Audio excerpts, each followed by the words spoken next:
10 বছর ধরে প্রতিদিন নরিন নামে একটি মেয়ে বনের ধারে বসে তার ছোটবেলায় তার বাবাকে লেখা চিঠিগুলো পড়ছিল। একদিন সে বাঘের কাছ থেকে একটি অপ্রত্যাশিত চিঠি পেল। চিঠিতে লেখা ছিল, তুমি প্রতিদিন সুন্দর কথা বলো, তোমাকে দেখে ভালো লাগছে। মেয়েটি হাসল। বাঘটি দূর থেকে তাকে দেখছিল তার মনে গর্বের অনুভূতি জাগিয়ে তুলতে পারল না। দেখো, এই বাঘটির একটা গোপন রহস্য ছিল। প্রতিদিন সে বনে লুকিয়ে যেত এবং মেয়েটি তার চিঠিগুলো পড়তে শুনতে পেত। সে ঘন্টার পর ঘন্টা সেখানে বসে থাকতো, নড়াচড়া করতো না, শুধু তার কথা শুনতো।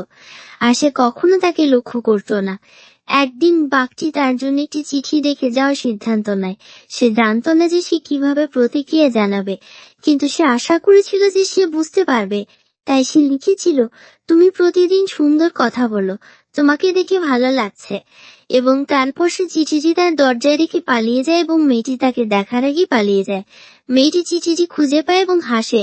সে জানতো যে ছোট ছোট ভালো কাজও কারো হৃদয় স্পর্শ করতে পারে।